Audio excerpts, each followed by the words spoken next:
வணக்கம் மக்களே. நாம இன்னைக்கு பார்க்க போற முக்கியமான வேலை வாய்ப்பு என்னன்னா, நம்ம தமிழக அரசிலிருந்து ஊரக வளர்ச்சி மற்றும் உள்ளாட்சி துறைக்கான வேலை வாய்ப்பு தான் நம்ம இந்த வீடியோல பார்க்கலாம். அதற்கு முன்னாடி நம்ம சேனலை இன்னும் சப்ஸ்கிரைப் பண்ணிக்கலன்னா மறக்காம சப்ஸ்கிரைப் பண்ணிட்டு பெல் ஐக்கானை கிளிக் பண்ணிக்கோங்க. ஃபர்ஸ்ட் இந்த வெப்சைட்கான லிங்கை கீழே டிஸ்கிரிப்ஷன்ல கொடுத்துட்றேன். www.tnrd.tn.gov.in இந்த வெப்சைட்குள்ள போனீங்கன்னா உங்களுக்கு இந்த மாதிரி ஒரு பேஜ் ஒன்று ஓப்பன் ஆகும். ஸோ இங்க வந்து என்ன மாதிரி பதவிகள் கேட்டிருக்காங்கன்னா, ஈப்பு ஓட்டுநர், பதிவறை எழுத்தாளர், அலுவலக உதவியாளர், இரவு காவலர். ஸோ 4 போஸ்டிங்கான வேலை வாய்ப்பு தான் நம்ம இந்த வீடியோல பார்க்கலாம். அதுக்கான டீட்டெயில் தான் நம்ம பார்க்க போறோம் இப்போ. ஸோ இது வந்து ஃபர்ஸ்ட் காலி பணியிடங்களுக்கான அறிவிப்புன்னு இருக்கும். இதை கிளிக் பண்ணீங்கன்னா உங்களுக்கு இந்த மாதிரி ஒரு பிடிஎஃப் ஒன்று ஓப்பன் ஆகும். ஸோ இந்த பிடிஎஃப்ல என்ன போட்டிருக்காங்கன்னு பார்த்தீங்கன்னா, ஊரக வளர்ச்சி மற்றும் உள்ளாட்சித்துறை ஒன்றிய அளவில் காலி பணியிடங்களுக்கு விண்ணப்பங்கள் வரவேற்கப்படுகின்றன. இதுல 4 போஸ்டிங் உங்களுக்கு கொடுத்துருக்காங்க.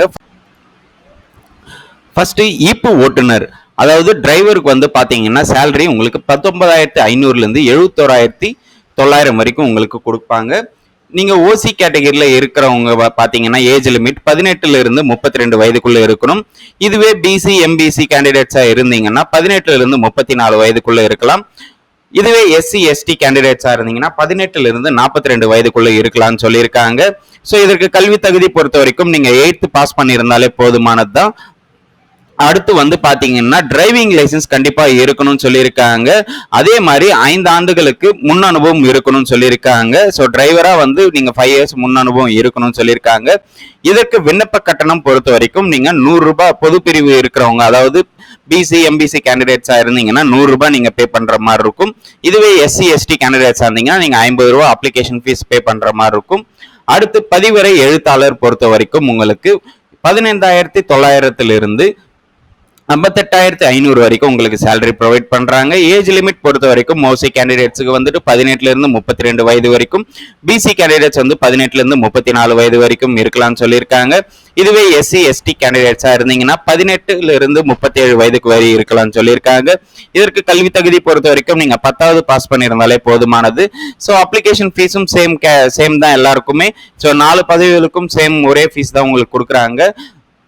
அடுத்து அலுவலக உதவியாளர் பொறுத்த வரைக்கும் உங்களுக்கு 15,700 இருந்து 58,100 வரைக்கும் உங்களுக்கு சேலரி கொடுப்பாங்க. ஏஜ் லிமிட் பொறுத்த வரைக்கும் 18 இருந்து 32 வயது வரைக்கும் இருக்காங்க ஓசி கேண்டிடேட்ஸ்க்கு. இதுவே பிசி எம்பிசி கேண்டிடேட்ஸ்னா 18 இருந்து 34. இதுவே வந்து எஸ்சி எஸ்டி கேண்டிடேட்ஸ் இருந்தீங்கன்னா 18 இருந்து 37 வயதுக்குள்ள இருக்கணும்னு சொல்லியிருக்காங்க. ஸோ இதுக்கு ஏஜ் லிமிட் பொறுத்தவரை, இது எஜுகேஷன் குவாலிஃபிகேஷன் பொறுத்த வரைக்கும் நீங்க 8th பாஸ் பண்ணிருக்கணும், பிளஸ் வந்துட்டு உங்களுக்கு சைக்கிள் ஓட்ட தெரிஞ்சிருக்கணும்னு சொல்லியிருக்காங்க. இரவு காவலர் பொறுத்த வரைக்கும் 15,700 இருந்து 58,100 வரைக்கும் உங்களுக்கு சேலரி ப்ரொவைட் பண்றாங்க. இதற்கு வந்துட்டு பாத்தீங்கன்னா உங்களுக்கு ஏஜ் லிமிட் 18 இருந்து 32 வயதுக்குள்ள பொது பிரிவில் இருக்கிறவங்க அப்ளை பண்ணிக்கலாம். இதுவே பிசி எம்பிசி கேண்டிடேட்ஸ் ஆனீங்கன்னா 18 இருந்து 34 வயது வரைக்கும் இருக்கலாம்னு சொல்லியிருக்காங்க. இதுவே எஸ்சி எஸ்டி கேண்டிடேட்ஸ் இருந்தீங்கன்னா 18 இருந்து 37 வயது வரைக்கும் இருக்கலாம்னு சொல்லியிருக்காங்க. இதற்கு வந்து நீங்க தமிழ்ல வந்து எழுத படிக்க தெரிஞ்சிருந்தாலே போதுமானது தான் இந்த இதுக்கு நீங்க அப்ளை பண்றப்போ. அடுத்து இதுக்கான விண்ணப்ப கட்டணம் சேம் தான், உங்களுக்கு 100 ரூபாய் பே பண்ற மாதிரி இருக்கும். இதுவே எஸ்சி எஸ்டி கேண்டிடேட்ஸ் இருந்தீங்கன்னா 50 ரூபாய் மட்டும் தான் பே பண்ற மாதிரி இருக்கும். இதற்கு கடைசி நாள் பொறுத்த வரைக்கும் இந்த மாதம் 30/9/2025 நீங்க அப்ளை பண்ணிக்கணும்னு சொல்லியிருக்காங்க. ஸோ இதற்கு வந்து பாத்தீங்கன்னா உங்களுக்கு விண்ணப்பதாரர்கள் கல்வி தகுதி, சாதி சான்று, முன்னுரிமை சான்று ஆகியவற்றை கண்டிப்பாக ஆகியவற்றுக்கு ஆதாரம் கண்டிப்பாக பதிவேற்றம் செய்ய வேண்டும் சொல்லியிருக்காங்க. ஸோ உங்களோட எஜுகேஷன் சர்டிஃபிகேட், கம்யூனிட்டி சர்டிஃபிகேட் இதெல்லாமே வந்து உங்களுக்கு நீங்க அப்ளை பண்ணணும்னு சொல்லியிருக்காங்க. ஆன்லைன்ல அப்லோட் பண்ணணும். அதே மாதிரி வந்து பாத்தீங்கன்னா இன சுழற்சி, வயது மற்றும் கல்வி தகுதியுள்ள நபர்களிடம் வந்து வரப்பெறும் விண்ணப்பங்கள் மட்டுமே ஏற்கப்படும். அதாவது இது வந்துட்டு ஷார்ட் லிஸ்ட் தான் உங்களுக்கு வந்து செலெக்ஷன் ப்ராசஸே இருக்கும். ஸோ இன்டர்வியூ பேஸ்டு தான் இருக்கும். ஸோ இது ஆன்லைன்ல தான் நீங்க அப்ளை பண்ற மாதிரி இருக்கும்.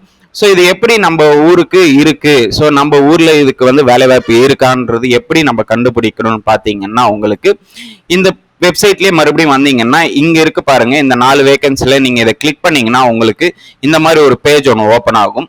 இங்க வந்து விளம்பரத்தை பார்க்க இதை கிளிக் பண்ணீங்கன்னா உங்களுக்கு இந்த மாதிரி ஒரு பேஜ் ஒன்று ஓப்பன் ஆகும். ஸோ இப்போ உங்க மாவட்டம் எந்த மாவட்டமோ அந்த மாவட்டம் இங்க சர்ச் பார்ல போயிட்டு நீங்க உங்க மாவட்டத்தை நீங்க போட்டுக்கலாம். இப்போ உதாரணத்துக்கு ராணிப்பேட்டைன்னு நான் போடுறேன். ஸோ ராணிப்பேட்டை மாவட்டம் மொத்தம் எத்தனை இருக்கோ அது மொத்தமே வந்துடும். ஸோ ராணிப்பேட்டை மாவட்டத்தில் 5 இடத்துல கேட்டிருக்காங்க. இப்போ உதாரணத்துக்கு ஷோலிங்கர்னு நம்ம கிளிக் பண்ணலாம். ஷோலிங்கர்ல டவுன்லோட்னு இருக்கும். இதை டவுன்லோட் பண்ணீங்கன்னா உங்களுக்கு இந்த மாதிரி ஒரு பேஜ் ஒன்று ஓப்பன் ஆகும். ஸோ இந்த பேஜ்ல பொறுத்த வரைக்கும் உங்களுக்கான டீட்டெயில்ஸ் எல்லாமே கொடுத்துருக்காங்க.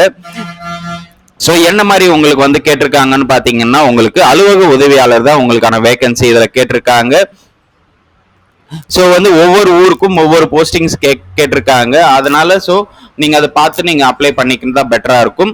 ஸோ எல்லாமே சேம் நான் சொன்ன மாதிரி தான், ஏஜ் லிமிட்டும் இதே அதிலே தான் கொடுத்துருக்காங்க. ஸோ பொது போட்டி முன்னுரிமை பெற்றவர், கொரோனா தொற்றிலோ அல்லது இதர காரணங்களால் தாய் தந்தை இருவரையும் இழந்தவர்களுக்கு முன்னுரிமை அளிக்கப்படும் சொல்லியிருக்காங்க. ஸோ இதற்கும் சேலரி, அதாவது உங்களுக்கான சேலரிஸ் பொறுத்த வரைக்கும் 15,700 58,100 வரைக்கும் உங்களுக்கு சேலரி ப்ரொவைட் பண்ணுறாங்க. சேம் அதே தான், நான் முன்ன சொன்ன மாதிரி தான்.